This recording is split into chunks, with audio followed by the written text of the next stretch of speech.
तो हम 11th का फिजिक्स पढ़ रहे थे, उसमें हमने मोशन इन स्ट्रेट पाथ देखा था। आज हम देख रहे हैं मोशन इन अ प्लेन, कि ये प्लेन के अंदर मोशन कैसा होता है। प्लेन ऐसे उड़ता है, उसके अंदर हम ऐसे चलते हैं, वो मोशन नहीं, वो प्लेन के अंदर नहीं।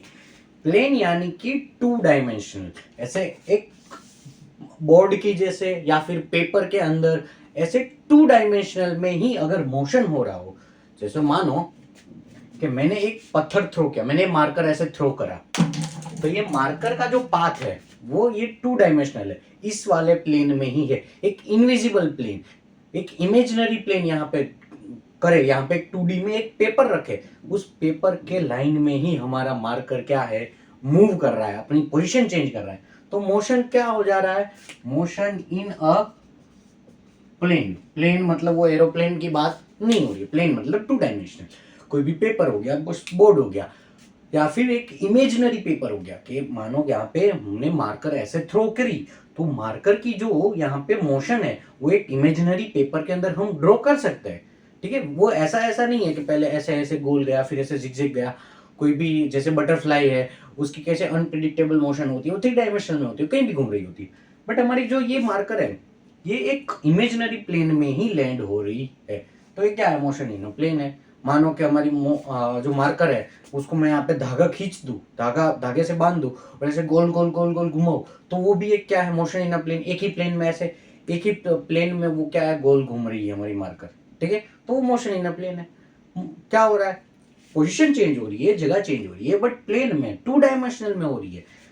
तो उसके लिए हमें क्या सीखनी पड़ेगी, वही पुरानी चीजें, हमको पोजीशन सीखनी पड़ेगी, हमको डिस्टेंस सीखना पड़ेगा, डिस्प्लेसमेंट सीखना पड़ेगा, और वेलोसिटी, एक्सीलरेशन, वही पुरानी जो चीज थी जो स्ट्रेट लाइन में आ रही थी वही, बट यहाँ पे थोड़ा सा चेंज होगा। क्या थोड़ा सा चेंज होगा, चलो देखते हैं। मानो कि ठीक है, ये उत्तर है, ये दक्षिण है, ये उत्तर है, ये दक्षिण है, ये पश्चिम हो गया और ये पूर्व हो गया। ठीक है, मानो ऐसे डायरेक्शन दे रखे हो आपके घर में, आपके मैप में कहीं भी ऐसे north south west and east ऐसे दे रखे होते। ठीक है, उत्तर दक्षिण पूर्व और पश्चिम।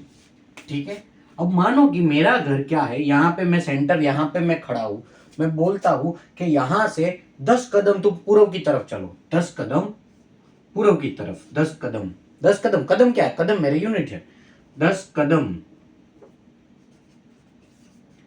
पूर्व की तरफ चलो। पूर्व की चला, 10 कदम चला, उसके बाद 5 कदम तुम उत्तर की तरफ चलो, यानी ऊपर की तरफ, 5 कदम उत्तर की तरफ चलो, 5 कदम उत्तर की तरफ चले, तो जहां पे तुम आओगे वो मेरा घर होगा। मैंने यहाँ पे बैठे बैठे मैंने अपना घर का डायरेक्शन बताना है, कि मैं कैसे बताऊंगा, कि तुम यहाँ से पहले सीधा जाओ 10 कदम, फिर वहां से राइट ले लेना 5 कदम, और राइट सीधा सीधा 5 कदम चल देना, मेरा घर आ जाएगा। या फिर मैं ऐसे बोल दूं कि यहाँ से तुम 10 कदम पूर्व की तरफ चलो, फिर वहां से 5 कदम उत्तर की तरफ चल देना, तो मेरा घर आ जाएगा। ये क्या होता है, ये होता है पोजीशन बताना, कि मेरे घर की पोजीशन यहां से कौन सी है, यहां से मेरे घर की पोजीशन क्या है। तो ये मैंने क्या बताया, पोजीशन बताया। ठीक है, मेरे घर की पोजीशन ऐसी है। ठीक है, पर हम जो मैथमेटिकल है, मैथमेटिक्स में ऐसे कदम उत्तर दक्षिण ये तो नहीं लिख सकते ना। तो मैथमेटिक्स में क्या लेंगे, मैथमेटिक्स में लेंगे एक्स वाई एक्सिस। क्या लेंगे, एक्स और वाई एक्सिस। ठीक है, तो ये हमने ले लिया एक्सिस, ये हमारी हो गई वाई एक्सिस, और ये हमारी हो गई एक्स एक्सिस। ठीक है, अब मानो यहाँ पे 5 कदम हो रहे, यहाँ पे मतलब 10 कदम हो रहे, और यहाँ पे 5 कदम, यानी मेरा घर यहाँ पे है। मेरा घर कहाँ है, यहाँ पे। हमें जो भी पोजीशन, जिस चीज की भी पोजीशन देखनी होगी, वो पोजीशन ओरिजिन से ही होगा, जीरो से ही हम देख रहे होंगे। जिस किसी भी चीज की हमको पोजीशन देखनी है, वो हम ये कहाँ से देखेंगे, जीरो से ही देखेंगे।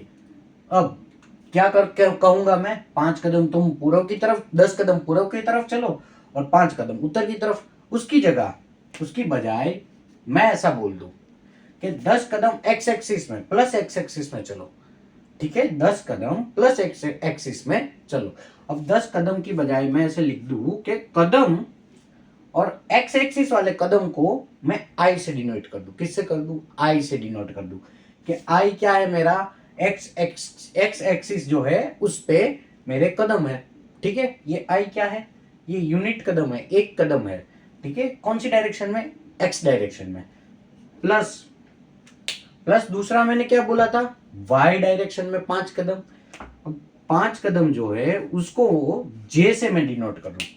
ये जो कदम है वाई डायरेक्शन के अंदर जो कदम है उसको मैं जे से डिनोट करूं, यानी मेरे को कौन सी डायरेक्शन में जाना है वो मेरे को आई और जे से पता चल ही आ रहा है ना कि आई यानी एक्स डायरेक्शन, 10 कदम जाना है मेरे को एक्स डायरेक्शन में, जे यानी वाई डायरेक्शन, 5 कदम जाना है मेरे को जे डायरेक्शन में।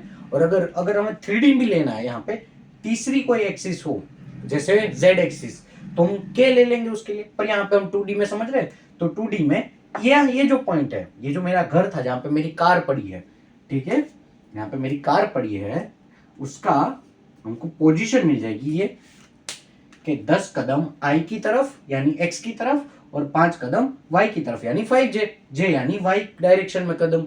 ठीक है, यहाँ पे मैं कदम यूज कर रहा हूँ, बाकी किलोमीटर हो सकता है, मीटर हो सकता है, बट आई और जे क्या है? आई और जे जो है वो यूनिट है। ठीक है, एक एक्स डायरेक्शन में यूनिट वैल्यू, एक वैल्यू। आई मतलब एक्स डायरेक्शन में एक वैल्यू, एक्स डायरेक्शन में एक कदम चलना। जे मतलब वाई डायरेक्शन में एक कदम चलना, ये एक्स डायरेक्शन में है और ये वाई डायरेक्शन में एक कदम चलना। ठीक है, अब ये एक पोजीशन हो गई। अब क्या हो रहा है? ये तो मेरी पोजीशन है कि मेरी कार यहां पे पड़ी है। मेरी कार कहां पड़ी है? यहां पे पड़ी है। ठीक है, अब मानो के ये 10 हो गया और मैं तुमको बोलता हूं कि मेरी कार 10 प्लस 5J पे पड़ी है, ये पोजीशन पे मेरी कार पड़ी है। ठीक है, तुम उसको लेके 5I प्लस 10J पे चले आओ। कहां पे? मेरी जो कार पहले पड़ी थी वो यहां पे थी, ये वाली पोजीशन वेक्टर में। ये वेक्टर डिनोट करता है। वेक्टर क्या है? वेक्टर कुछ नहीं है, डायरेक्शन है, एक तरह की डायरेक्शन डिनोट करता है। तो ये क्या है? पोजीशन वेक्टर है। पोजीशन भी है और डायरेक्शन भी है। यहाँ पे मेरी इस डायरेक्शन में पोजीशन है। ठीक है, कि मेरी कार यहाँ पे पड़ी है, तुम उसको यहाँ पे लेके आओ। कहां पे? यहाँ पे। ये वही है, 5 कदम एक्स की तरफ और 10J यानी 10 कदम वाई की तरफ। ठीक है, 5 कदम एक्स की तरफ, 10 कदम वाई की तरफ, यानी तुम उसको इधर लेके आओ। मेरी कार इधर पड़ी थी, तुम इधर लेके आओ। ठीक है, तो तुम जाओगे यहाँ पे, ये पोजीशन फॉलो करोगे, फिर उसको यहाँ पे लेके आओगे। अब मेरी कार क्या करेगी? डिस्प्लेसमेंट, कुछ डिस्टेंस ट्रैवल करेगी, क्योंकि मेरी कार पहले यहाँ पे थी फिर यहाँ पे आई, पहले यहाँ पे थी फिर यहाँ पे आई। तो ये जो एरो बना है ये है डिस्प्लेसमेंट वेक्टर। जो हम पहले स्ट्रेट पाथ में जो डी लिखते थे, एक्स लिखते थे, वो ये है डिस्प्लेसमेंट। उसने अपनी कार ने जगह चेंज करी, तो ये क्या है? Displacement vector. क्या है? Displacement vector. कैसे फाइंड करते हैं डिस्प्लेसमेंट वेक्टर? बहुत इजी है, कुछ नहीं है, R2 माइनस R1, इस दोनों का माइनस कर लो। ठीक है, अब कैसे आया वो भी मैं समझा देता हूं। चलो, क्या होता है, अब मैं इसको ऐसे ट्रायंगल सपोज कर लूं। ठीक है, क्या सपोज कर लेता हूं? ट्रायंगल। अब इसमें मेरे को ये मिल रहा है, मेरे को क्या मिल रहा है? एक्स एक्सिस मिल रहा है, और एक्स एक्सिस पे कितना है? 5 है। कितना है? 5 है। तो एक्स एक्सिस पे मेरे को मिल रहा है 5, यानी मेरा 5I हो जाएगा। ठीक है, और वाई एक्सिस पे मेरे को कितना मिल रहा है? इतना, यानी उस पे भी कितना मिल रहा है? 5J मिल रहा है। समझ आया? यानी कि एक्स एक्सिस पे मेरे को 5 का डिस्टेंस मिल रहा है और वाई एक्सिस पे भी मेरे को 5 का डिस्टेंस मिल रहा है। तो 5I और 5J कि यहां से मैं बोल सकता हूं, अब हम यहाँ पे नहीं खड़े, अब हम यहाँ पे खड़े मान लो। ठीक है, अब हम कहां पे खड़े? यहाँ पे खड़े। तो यहां से मुझे माइनस डायरेक्शन में, कहां पे होगा? माइनस की डायरेक्शन में 5 कदम माइनस आई की, माइनस एक्स की डायरेक्शन में चलना है और 5 कदम ऊपर की डायरेक्शन में वाई की डायरेक्शन में चलना है। तो यहाँ पे पहुंच जाऊंगा। ठीक है, अब हम कहाँ पे खड़े, यहाँ पे, क्योंकि डिस्प्लेसमेंट तो यहाँ से हुई ना, पोजीशन यहाँ से देखी जाती है, डिस्प्लेसमेंट जो हुआ है वो यहाँ से देखा जाएगा। ठीक है, क्या करेंगे हम, कुछ नहीं करेंगे, सीधा R2 में से R1 को माइनस कर दो तो डिस्प्लेसमेंट हमको मिल जाती है। क्या मिल जाती है, R2 माइनस R1। जो लास्ट पोजीशन है, लास्ट पोजीशन जो है उसमें से जो स्टार्टिंग इनिशियल पोजीशन है वो माइनस कर दो। वही तो हम कर रहे थे स्ट्रेट पाथ में भी, क्या कर रहे थे, जो फाइनल पोजीशन है उसमें से इनिशियल पोजीशन माइनस कर रहे थे। ठीक है, कि लास्ट में तुम 10 किलोमीटर चले और तुमने स्टार्ट किया था 5 किलोमीटर से। ठीक है, तो 10 माइनस 5 किलोमीटर का तुम्हारा डिस्प्लेसमेंट हो गया। इसमें भी वही कर रहे हैं, final position minus initial position. Final position क्या है, 5i 10j, और इनिशियल क्या है 10i 5j। तो 5 में से 10 जाएगा तो -5, ये हमारा डिस्प्लेसमेंट वेक्टर हो गया। क्या हो गया, डिस्प्लेसमेंट वेक्टर। ठीक है, 5 में से 10 गया तो -5, 10 में से 5 गया तो 5j, ये हो गया हमारा डिस्प्लेसमेंट वेक्टर। ठीक है, समझ आ गया डिस्प्लेसमेंट वेक्टर क्या होता है। अब जैसे डिस्प्लेसमेंट होता है वैसे वेलोसिटी होती है, सेम चीज, नो डिफरेंस। ठीक है, कि टाइम के चेंज होने पे डिस्प्लेसमेंट कितना हो रहा है, टाइम के चेंज होने पे डिस्प्लेसमेंट कितना हो रहा है, पोजीशन में चेंज कितना आ रहा है। यानी कि अगर v हमको लेना है, v इज इक्वल टू, हम क्या करेंगे, R2 minus R1 upon T2 minus T1, कि पोजीशन में चेंज आ रहा है तो टाइम के रिस्पेक्टिव में कितना पोजीशन में चेंज आ रहा है। ठीक है, तो वही ये वेलोसिटी। वेलोसिटी को भी अच्छे से लिख सकते हैं, v is equal to delta r upon delta t. अब आर के हमको पता है कितने, दो, हाँ हमें पता है दो कंपोनेंट है, एक्स कंपोनेंट और वाई कंपोनेंट। क्योंकि हमको पता है ना, हम उत्तर में भी चल रहे थे, पूर्व में भी चल रहे थे, पूर्व में भी चल रहे थे, उत्तर में भी चल रहे थे, तो पूर्व वाला कंपोनेंट, उत्तर वाला कंपोनेंट, ऐसे दो कंपोनेंट होते हैं। वैसे इसमें एक्स डायरेक्शन वाला कंपोनेंट और वाई वाला डायरेक्शन वाला कंपोनेंट। तो delta r, delta x upon delta t plus delta y upon delta t. ठीक है, जो एक्स वाला कंपोनेंट है उसके आगे हम आई लगा दे, क्योंकि वो तो आई डायरेक्शन में जा रहा है, और वाई वाला कंपोनेंट है उसके आगे हम जे लगा दे। ठीक है, तुम्हारी जो वेलोसिटी बन जाएगी वो बन जाएगी वी एक्स डायरेक्शन में I cap plus we Y direction में जे कैप। दो वेलोसिटी मिलेगी हमको, दो वेलोसिटी के भी कंपोनेंट मिलेंगे, एक एक्स डायरेक्शन में वेलोसिटी मिलेगी, एक वाई डायरेक्शन में वेलोसिटी मिलेगी। अब यहाँ पे हमने क्या किया, एवरेज वेलोसिटी फाइंड की। क्या किया है, एवरेज वेलोसिटी फाइंड की है। हम एक पर्टिकुलर छोटे टाइम के लिए भी फाइंड कर सकते हैं। ये हमने पूरे डिस्टेंस यहाँ से यहाँ ट्रैवल करने के लिए हमने वेलोसिटी फाइंड करी है। हम छोटे से इंस्टेंटेनियस वेलोसिटी हमको फाइंड करनी हो, ये तो एवरेज वेलोसिटी हुई कि यहाँ पे पहले था फिर यहाँ पे पहुंचा, कितना टाइम लगा, हम वेलोसिटी निकाल। पर मेरे को यहाँ पे बीच में चाहिए कि बीच में कितनी वेलोसिटी थी, क्योंकि मैं बढ़ाऊंगा घटाऊंगा कुछ भी कर सकता हूँ। तो बीच में जो वेलोसिटी होगी वो मेरे को इंस्टेंटेनियस वेलोसिटी मिलेगी। वो कैसे मिलेगी, हमारा पुराना जो था डिफरेंशिएशन वाला dr/dt वाला जो फॉर्मूला, वो फॉर्मूला लगा दो भाई।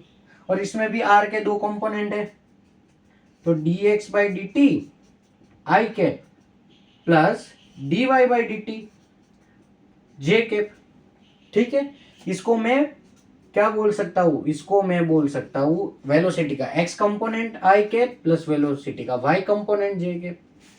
ठीक है, वही है फॉर्मूला, कुछ चेंजेस नहीं है। बट यहाँ पे सिर्फ क्या चेंजेस है, प्लेन में है तो x कंपोनेंट y कंपोनेंट ही आ रहे हैं, बाकी कोई चेंजेस नहीं है। ठीक है, एक्सेलरेशन का भी सेम ही फॉर्मूला निकलेगा। एक्सेलरेशन क्या हो जाएगा फिर, change in velocity with respect to the time. पर वेलोसिटी हमारी क्या है, प्लेन में है, आई और एक्स और वाई के कंपोनेंट में, तो एक्सेलरेशन भी क्या आएगा, एक्स और वाई के कंपोनेंट में। आइए देख लेते हैं एक्सेलरेशन क्या आता है, delta v x upon delta t i cap plus delta v y upon delta t j cap. ठीक है, यहाँ पे मैंने एक्स कंपोनेंट लिया, यहाँ पे मैंने वाई कंपोनेंट लिया। तो एक्सेलरेशन को मैं ऐसे लिख सकता हूं कि एक्स कंपोनेंट एक्सेलरेशन का I cap plus Y component acceleration का जे कैप। यानी एक्सेलरेशन में जो ये एक्स कंपोनेंट है वो कुछ नंबर शो करेगा, कुछ यहाँ पे नंबर नहीं है तो हमने लिख दिया सिर्फ एक्स डायरेक्शन में सिर्फ ए एक्स, यहाँ पे कुछ नंबर शो करेगा और ये दोनों मिला के हमको एक जो हमारा जो फाइनल एक्सीलरेशन है वो देगा, ठीक है। और जैसे पिछले लेक्चर में स्ट्रेट लाइन में हमने इनके जो इक्वेशंस पढ़े थे वही सेम इक्वेशन होंगे, बट दोनों के अलग अलग, एक्स डायरेक्शन के लिए अलग और वाई डायरेक्शन के लिए अलग अलग, मतलब कि दोनों क्या हो जाएगा, कंपोनेंट वाइज हो जाएगा, डिवाइड हो गया, डिस्ट्रीब्यूशन हो जाएगा। कैसे, देखो यहाँ पे एक्स एक्सिस है यानी एक्स कंपोनेंट ले लेते हैं और यहां पे हम ले लेते हैं वाई कंपोनेंट, ठीक है। एक्स कंपोनेंट और वाई कंपोनेंट जो हमने कल देखे थे वही सेम फॉर्मूला, ठीक है। क्या हो जाएगा, v x is equal to v zero x plus a x t. Simple, ये एक्स कंपोनेंट का फॉर्मूला हमें पहले क्या सीखा था, v is equal to v zero plus a t. अब यहाँ पे क्या हो जाएगा, एक्स कंपोनेंट लग जाएगा और यहाँ पे Y component V zero Y plus A Y T, ठीक है। सिंपल है, कुछ नहीं है। और अगर हमें डिस्टेंस देखना हो तो एक्स कंपोनेंट में क्या हो जाएगा, x into x zero plus v x T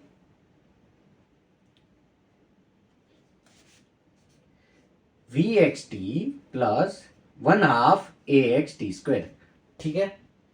अब वही y कंपोनेंट में क्या हो जाएगा, y is equal to y zero, और वाई जीरो क्या है, स्टार्टिंग में, यहाँ स्टार्टिंग की पोजीशन यानी यहाँ पे y कंपोनेंट क्या था, 5 था और x कंपोनेंट क्या था, 10, यानी ये x जीरो जो है 10 हो जाएगा और y जीरो क्या है, 5 हो जाएगा, ठीक है। स्टार्टिंग में उनकी पोजीशन क्या थी, plus we y t plus 1/2 a Y t square. Simple है, कुछ नहीं है, वही सेम फॉर्मूलाज है, बट चेंज कहाँ हो रहा है, कंपोनेंट ऐड हो जा रहे हैं, ठीक है।